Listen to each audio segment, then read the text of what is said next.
Madras high court में एक याचिका आई जिसमें कहा गया था कि तमिलनाडु में पेरियार की मूर्तियों के नीचे जो बातें लिखी हुई है वो आपत्तिजनक है और लोगों की धार्मिक भावनाओं को ठेस पहुंचाती है, इसलिए उन्हें हटाया जाना चाहिए। याचिका को खारिज करते हुए हाईकोर्ट ने कहा कि येरोड वेंकट रामास्वामी पेरियार जो कहते थे उस पर विश्वास रखते थे, इसलिए उनके शब्दों को उनकी मूर्तियों के पेडेस्टल पर लिखवाना गलत नहीं है।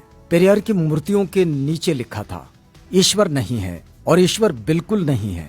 जिसने ईश्वर को रचा वो बेवकूफ है, जो ईश्वर का प्रचार करता है वो दुष्ट है और जो ईश्वर की पूजा करता है वो बर्बर है। ग्रेट पेरियर नायकर के ईश्वर से सवाल।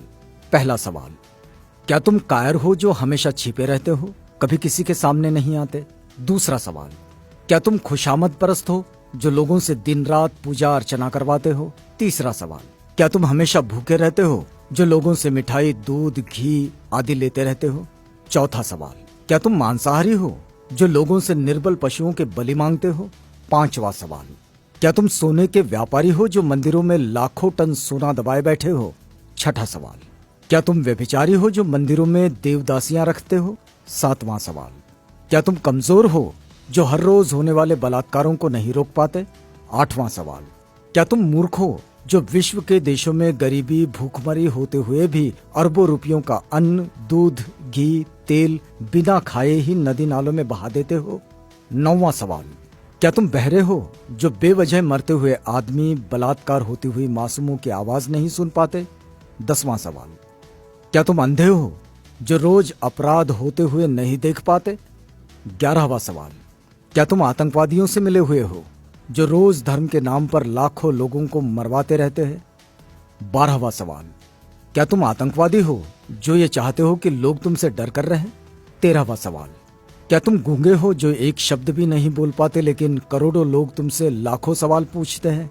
14वां सवाल, क्या तुम भ्रष्टाचारी हो जो गरीबों को कभी कुछ नहीं देते जबकि गरीब पशुवत काम करके कमाए गए पैसों का कतरा कतरा तुम्हारे ऊपर न्योछावर कर देते हैं? 15वां सवाल, क्या तुम मूर्ख हो कि हम जैसे नास्तिकों को पैदा किया जो तुम्हें खरी खोटी सुनाते रहते हैं और तुम्हारे अस्तित्व को ही नकारते हैं?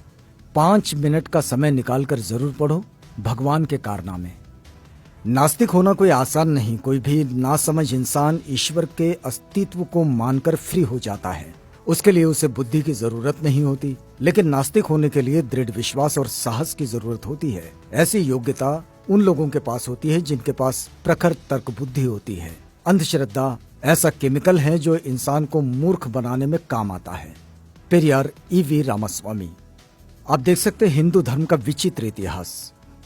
पेरियार लिखते हैं, मंदोदरी मेंढकी से पैदा हुई थी, श्रृंगी ऋषि हिरनी से पैदा हुए थे, सीता मटकी से पैदा हुई थी, गणेश अपनी मां के मैल से पैदा हुए थे, हनुमान के पिता पवन कान से पैदा हुए थे, हनुमान का पुत्र मकरध्वज था जो मछली के मुख से पैदा हुआ था, मनु सूर्य के पुत्र थे, उनको छींक आने पर एक लड़का नाक से पैदा हुआ था, राजा दशरथ की 3 रानियों के 4 पुत्र जो फलों की खीर खाने से पैदा हुए थे, सूर्य कर्ण का पिता था। भला सूर्य संतान कैसे पैदा कर सकता है? वो तो आग का गोला है। ब्रह्मा ने तो 4 वर्ण यहां वहां से निकाले, हद है। अछूत का बनाया हुआ चमड़े का ढोल मंदिर में बजाने से मंदिर अपवित्र नहीं होता। अछूत मंदिर में चला जाए तो मंदिर अपवित्र हो जाता है। उन्हें इस बात से कोई मतलब नहीं कि ढोल किस जानवर की चमड़ी से बना है। उनके लिए मरे हुए जानवर की चमड़ी पवित्र है पर जिंदा अछूत अपवित्र। लानत है ऐसे धर्म पर। बुद्धिजीवी प्रकाश डालें, दिमाग की बत्ती जलाओ, अंधविश्वास भगाओ। यदि पूजा पाठ करने से ही बुद्धि और शिक्षा आती तो पंडों की औलादें ही विश्व में वैज्ञानिक, डॉक्टर, इंजीनियर होते। वहम से बचो, अपने बच्चों को उच्च शिक्षा दिलवाओ क्योंकि शिक्षा से ही वैज्ञानिक, डॉक्टर, इंजीनियर और शासक बनते हैं, पूजा पाठ से नहीं। अतः वहम का कोई इलाज नहीं है और शिक्षा का कोई जवाब नहीं है। शिक्षित बनो, संगठित रहो, संघर्ष करो।